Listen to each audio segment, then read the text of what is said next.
one thing I noticed is I always drank more than anybody else did. So then I think when that realization came, when I started planning my life around how can I drink when I'm doing this, instead of doing activities where drinking wasn't involved, I'd always choose the one where it was. And I think the inability to stop.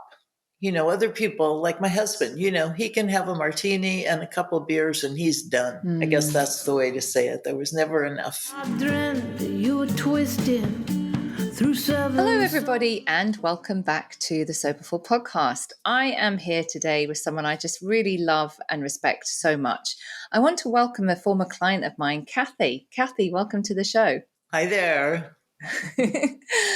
I wanted to interview Cathy because she, as you will discover, has a really incredible and I think unique story. And well, Cathy, do you remember our first call? Do you remember what you said about your drinking? And Cathy was 76 when you started working with me. Can you remember what you said?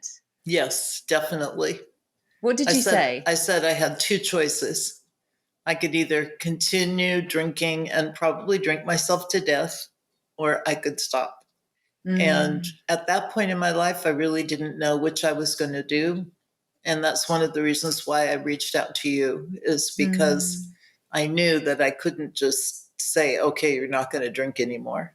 I needed help beyond that. So that's where I was. And I just passed my, I think it's 8-month mark.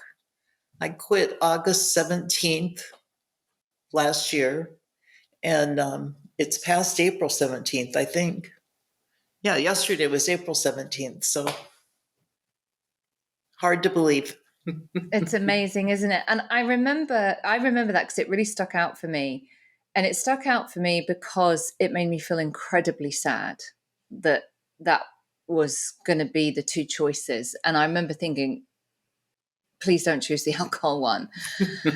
And I have to tell you, the more I've got to know you, I feel even more grateful that you chose the sobriety route, because now I've got to know you as a person and what a gift you are. I know what a gift you've been to your family and your kids and your grandkids and your community, that everybody would feel sad that was the path you chose, and so grateful that you didn't. So can we tell us about your relationship with alcohol over the years? Can you kind of give us a picture of what your drinking was like? Well, most of my life I was surrounded by drinkers. And especially when I got to the drinking age, I mean, it seemed like everybody drank. My family, my husband's family, my friends, everybody. And, like everybody else, at first it starts out being a social thing, and then pretty soon it just escalates. But I think for me in particular, there were times when I would quit drinking. I quit drinking once for 3 years. But it always came back. If I started drinking again, drinking always came back and got me. And I had an unfortunate incident health-wise with an operation that went poorly. And then in the middle of that, COVID started. And that just gave me permission to feel sorry for myself and sit in my chair and drink, and that's what I did pretty much for 2.5 years. And that's when I said to you, I can see now that, it's going to be one way or the other. And being of an age where, there are only so many years left to us, you can see that handwriting on the wall. So I just can't drink. How's that for an answer? I just cannot drink, and I can't question that decision. I mean, I can't say, okay, I should be able to do this. Now that I've gone 8 months, I should be able to pick up a glass of wine and do this. And I know I can't do it. That's one of the big differences for me right now. Back in the days when you were drinking, when did you first realize it was a problem? Or when did you start thinking, there's something, I shouldn't be drinking like this? Oh, I don't know if there was a moment, Veronica. I mean, one thing I noticed is I always drank more than anybody else did. So then I think when that realization came, or when I started planning my life around how can I drink when I'm doing this, instead of doing activities where drinking wasn't involved, I'd always choose the one where it was. And then I always, if somebody had 2 glasses of wine, I had 3 glasses of wine. It was always more. There was never enough. I guess that's the way to say it. There was never enough. I always needed more. So that's when I began to think, this is a problem. And I think the inability to stop. Other people, like my husband, he can have a martini and a couple of beers and he's done. I couldn't do that. I think everybody listening to, I was the same. I always wanted more. There was never enough. And other people, I would see, I remember being in situations where someone saying, oh no, I'm fine, thanks. And I'd be like, I remember going to a wedding with my family. My family just barely drink. And there was 2 bottles of wine. I was sober and I noticed the 2 bottles of wine. And I noticed when we left the dinner, there was like half a bottle of wine left in both of them. And half of the glasses were still. And I was like, oh, there was just never enough for people like us, right? Mm-hmm. It's true. On the outside, you've led quite a successful life. One of the things that I really always enjoyed your wisdom was that, like, you ran a successful business. So you had kids. How did you drink with all of that going on? Well, I didn't drink the way I drank once I retired. When I went to work, I didn't drink. I was at work. I didn't drink in the morning. I was getting ready to go to work. So my drinking was pretty much confined to evenings and weekends or days off. But once I retired, there's no rules. Guardrails. You can just do it whenever you want to, It became very different. And yeah, that was really the beginning of the worst part of my drinking. Absolutely. And then all the health problems I had. When did you retire? I retired, I retired when I was 70, so I'm 77 now. So I had been retired about 6 years when I met you. Almost exactly 6 years. Yeah, you ran a successful gift shop, didn't you? You were Absolutely. a retailer. Yeah, 31 years. Wow. Yeah. Wow. Yeah. Great fun. So the circumstances of your life confined your drinking, like raising a family, the business, like the drinking was there, but all of those things confined it for a certain amount of time. That's what you're saying? Exactly. That's really interesting what you said, because I actually quite often will have clients come to me who are heading towards retirement, and one of the things they say is, I'm scared. Like, I'm actually scared. I want to retire and I have all these plans and I want to travel, I want to do this, I want to do that. But I'm actually scared that I won't have any limits and I need to do this now. So what did it, like, what was your thinking? Were you like, well, hey, I can drink how I want to now? No, that wasn't my thinking in the beginning. Not at all. I really do think that my physical problems were tied in with maybe need isn't the right word. They were tied in with my desire to drink because I could zone out. I could just sit in my chair and not have to deal with what was happening to my body. And so that was kind of all combined. And when I first retired, that wasn't a problem at all. I was out walking all the time and doing things. And then it just gradually, after a couple of years, it got worse and worse. And then you had the surgery, didn't you? Was it hip replacement that didn't go well? Yeah, it was. Yeah, actually, I was in the hospital 3 times. I almost died then. Wow. So, and then my mobility was just zip. It just was very depressing. Very depressing. And then, like I said, COVID hit. So, we all had things to deal with during COVID, didn't we? Because that was a huge shock especially to somebody like me who's very social. I'm a very active person and very social, and taking that all away, plus taking my body away, plus taking my job away. That part was okay. That was my decision. But it was all these changes at once that just, it wasn't good. Was your family worried about you? My son, when I quit drinking, looked at me, sat down and looked at me and said, Mom, I think you'll feel a lot better. So that was a clue that, he knew that I wasn't doing well. But my husband, not really didn't say that much about it. I was pretty good at hiding too. I was pretty clever about it. I'm a smart woman. I'm not, I am. I know. And I'm also the mother and the one in charge, I mean, it's not like you're not talking to your sister. You're not talking, and most of my friends drank. So I also remember you said on our first call, you said, you did some free thing that I'd done months earlier. You said, I did your 5-day free thing, and I started watching it, and I had to slam the computer down and because I wasn't ready. Can you, why was that? Why couldn't you listen anymore? It's because it meant I'd have to quit. Oh. I mean, it meant that, that's the thing I like about you. There's no messing around, there's no beating around the bush. This is it. It's the black and the white, and it's your choice, but if you choose the black, it's not going to be good. So, that's what pissed me off, that what you were saying was okay. There wasn't an easy way for me to keep drinking and still continue. So tell me about that time between like, oh God, I don't want to listen to this, to actually like booking a call with me. Like, what was happening in your thinking and your drinking? Oh, my drinking was out of control. Okay. I mean, I was starting to drink when I got up out of bed in the morning. And I was drinking all day long and all night long.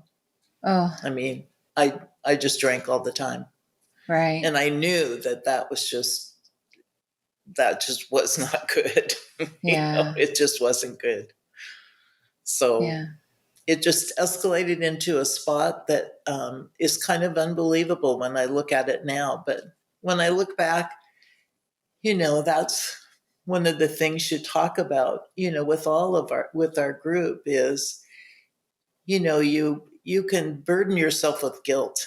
You can burden yourself with, why am I this kind of person and all of that stuff. And you have to look back. And I think that's one of the things that I've learned from you and from other people in the group. You have to forgive yourself. You have to look at yourself and say, this is who I was then, and that's not who I am now. And I can forgive that girl back there. And I can say, I'm sorry for what happened, but we're going to move forward, and forgive yourself. Gosh. So then I want to ask more about, so you reach, it's like the jumping off place, isn't it? I mean, there's absolutely, it's crystal clear that you had to stop and you couldn't do it on your own and willpower. And it's scary though, isn't it? And I think I just remember that story because I hear that a lot. People say, oh, I read, there was another lady in our group who she said, I've listened to your podcast since it started. And I always said to myself, when I'm serious about this, I'm going to go to Veronica. And I hear that a lot. People say, oh, I read your book 2 years ago. I found you I've been following you for years. I just wasn't ready. I just was too, it really, I mean, I remember it is that way with everyone. We know things are going to change and we have to let go of our best friend. And even the idea of it is devastating, isn't it? But it's like we try and find every which way and we just keep coming back to the same place that I've got to stop. Yes. And I couldn't have done it without you and without the group. I mean, I've told the group that I don't know how many times. I mean, they were just so inspiring, and you were very inspiring. But it was kind of pulling together with everybody and knowing that we were all in the same spot, and we were all fighting the same journey. And, all of them are younger than I am for sure. But, I look at them and I think, oh, shit. I wish I'd done this when I was 45 or 52. You guys have so much left, to really enjoy of your life. And I think it's great that they're doing that. And I'm grateful that I'm doing it right now. I mean, my life is very different than it would have been had I not. Yeah, I actually don't dread to think where you'd be right now if you were. I mean, because that was very, very serious. I dread to think where you'd be. You may quite well not have been here. Yes. Tell me what's different. I mean, so talk to me about, you know what, I remember at the beginning you had some social events. So Cathy, to know Cathy is to love Cathy. Cathy is very social. Cathy gets invited to everything. Cathy is on every committee. She's at every party. She's going for lunch. Like, you have an enviable social life. Tell me about how that was at the beginning, because there was quite a few big things that you had to go to. Didn't you have a birthday as well, and your husband's birthday? Yeah. Like, how was that at the beginning, navigating those things? I think that in your mind, it's a lot scarier than it really is in actuality. I mean, I think your apprehensive feeling ahead of time is much worse than it really is when you get there. My daughter said, Mom, you make quitting drinking look so easy. She said, I can't believe how easy you make it look. Well, it wasn't that I made it look easy. It's just that temptations came differently for me. It wasn't always necessarily in a social situation. I mean, sometimes it was. I was out to lunch with a friend yesterday, and she was having a glass of wine, and it was in this beautiful glass, and it was this deep red color, and I was watching her swish it around, and I thought, that looks so nice. It's just pretty. It just looks nice. And that's the end of it for me. I mean, it's not like I think I'll order one. That isn't what happens. It's kind of like, missing an old friend. Like, yeah, I used to really like you, but I don't anymore. And I know you don't like me because you're not good to me. You're right. Right. And sometimes it's harder than others. And there are situations I avoid. There are people where I know if I sit down, I belong to this group. I was on the board of directors for a museum, and I knew that if I went to a meeting afterwards or a social event afterwards, that they would expect me to drink. And lots of times I just avoided it. And I eventually decided to just resign. So, that took a while for me to decide to do that. But I just thought, this isn't bringing me joy anymore. It's filling me with too much worry. And for whatever reason, it didn't have all to do with drinking, but that was definitely part of it. Because a lot of what happens when you're trying to get people to give money is you party them, and you make them know that there's plenty of wine, there's plenty of drinks, have fun. Yeah. And, it's centered around that. And that's difficult when you're not drinking. Yeah, and that was, I know it took you a while to come to that decision, but it's, if it was the right decision, wasn't it? It was lots of things. It was ready for you to move on. Was. It was. Yeah, it was definitely ready for me to move on.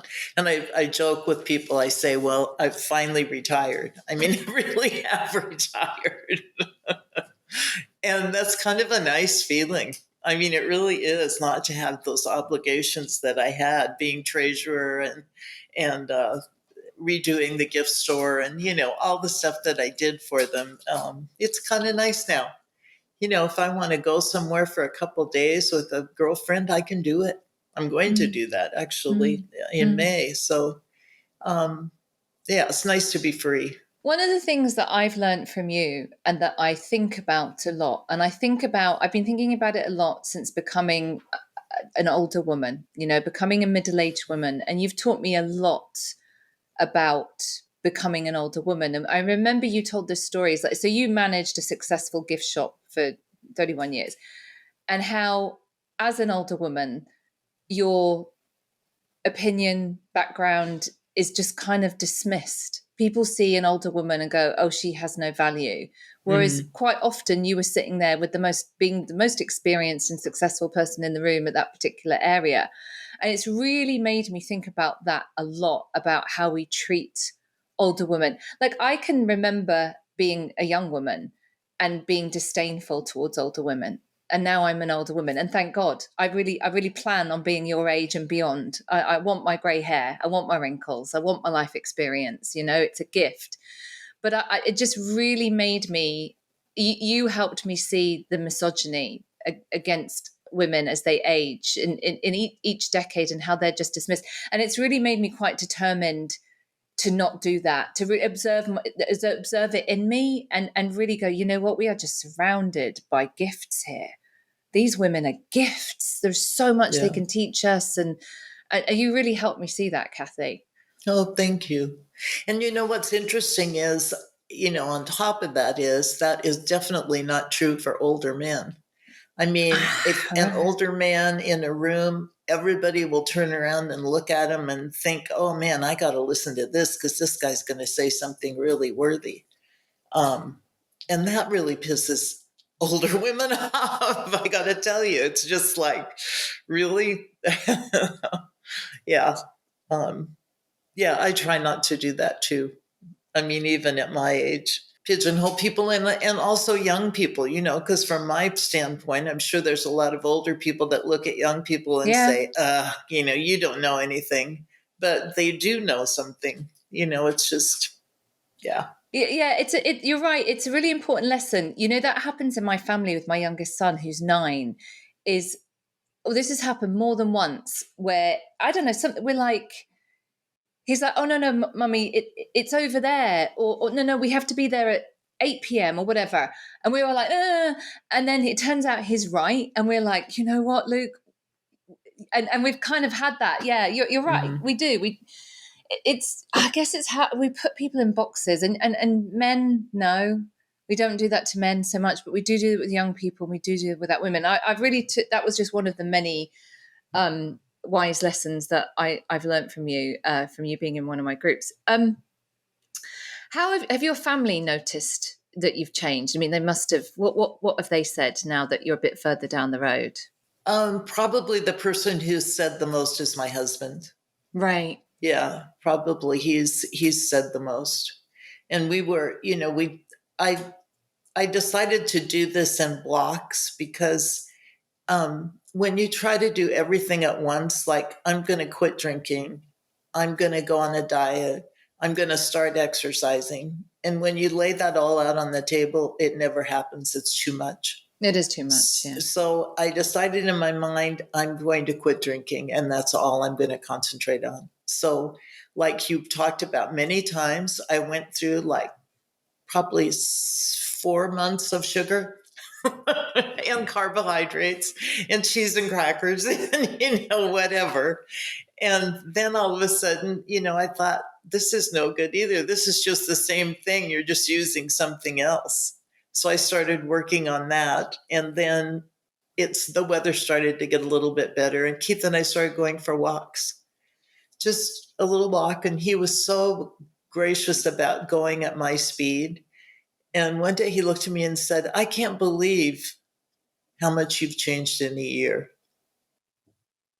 It brings tears to my eyes, actually. Yeah. And that was a really special moment. Mm-hmm. Makes you fall in love with them all over again. So that I don't need anything more than that. I don't need anybody to say anything more. That said it all. That's amazing. It was really nice. Yeah. Really nice. You've just blown up a massive limiting belief for people there, because a lot of people are going to say, and I've told you, I tell people about you all the time, like, I'm too old. I'm too old to do it. It's too late. I'm too old and it's too late. And that's just a limiting belief, right? Because you're evidence of it. Very definitely a limiting belief. Yeah, because I feel so much better, Veronica. I mean, there's just no doubt. I feel mentally, physically, emotionally, I feel so much better. And I'm so much more able to get to the bottom of the glass and see what's really going on. I'm able to do that. I don't have to stay up at the top where all this stuff's floating around. I can actually get down and see what's happening and why I'm feeling a certain way, or, why I had a reaction or whatever. So that part has been really good. And just physically, I mean, you've talked about this before, and almost everybody in our group has said, I love my mornings. I love getting up in the morning. It's one of my favorite times of the day. Yeah. Sit in my chair, read, drink my coffee, and feel fabulous. Instead of getting a glass of wine and sitting there and starting in the downward spiral of alcohol. When you say like get to the bottom of the glass, like, and understand, what do you mean? Can you explain that a bit more? What is different now?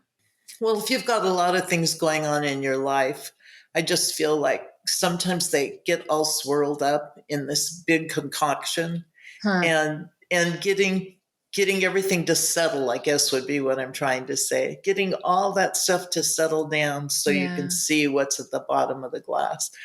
And if it just keeps swirling around, you can't really figure it out.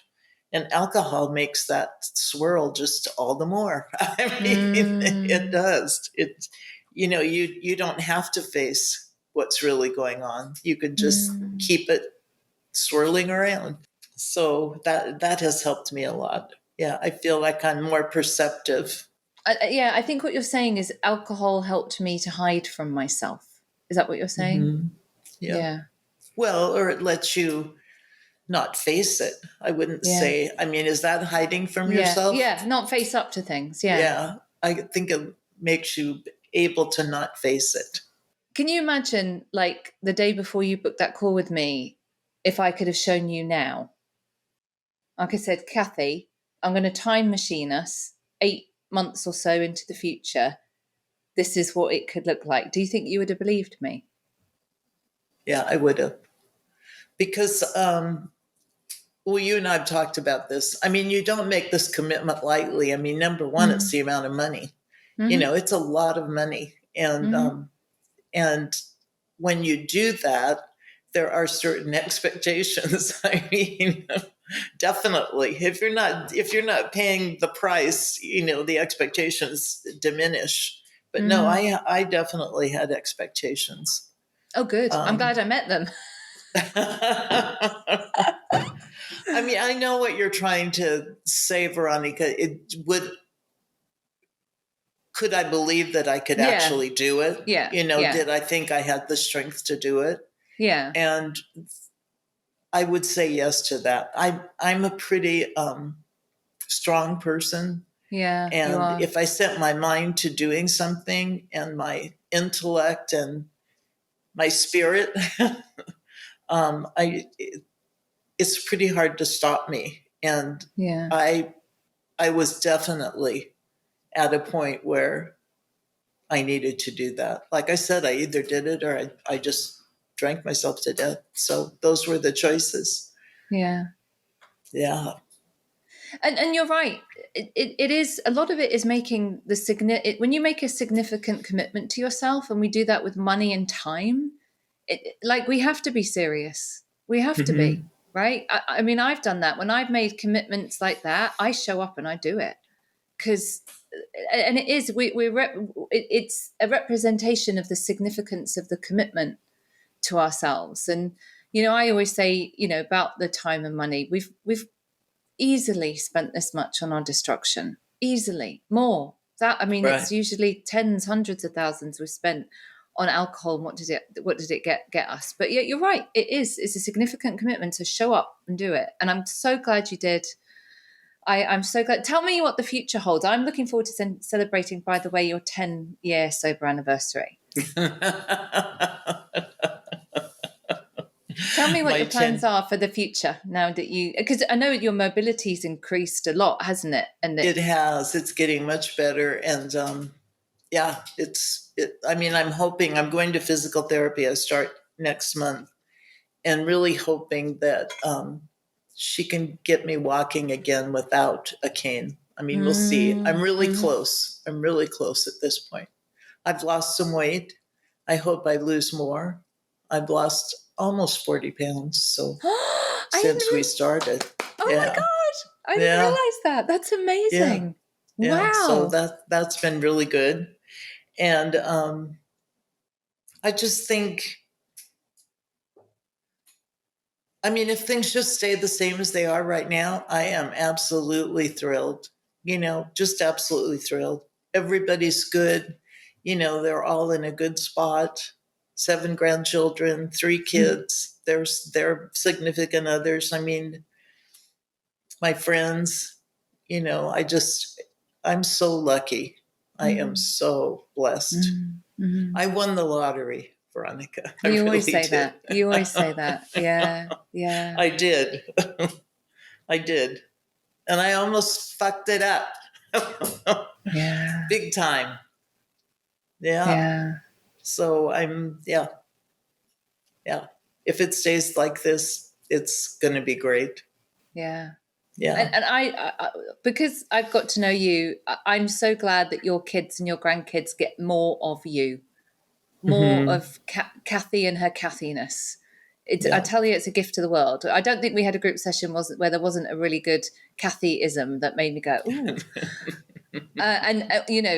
Also we had a few female business owners in our group, and you always had some really great advice there. And I'm glad that the people around you who love you will get more of that, because you just have so much to give.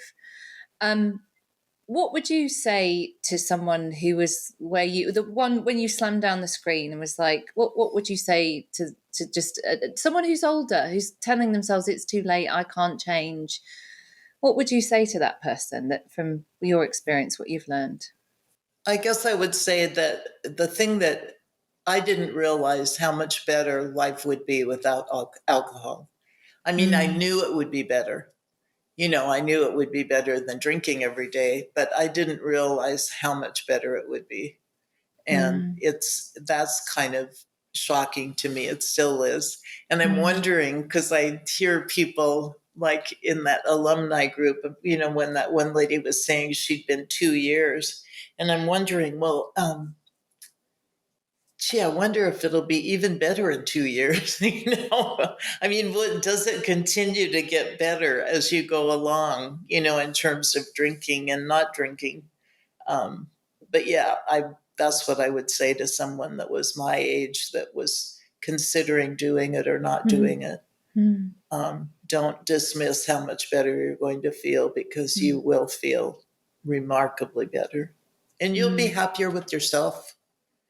I mean, mm, that's a big part of being happy with the world, is just being happy mm, with you. mm. I'm pretty happy with myself right now. I love it. I love it.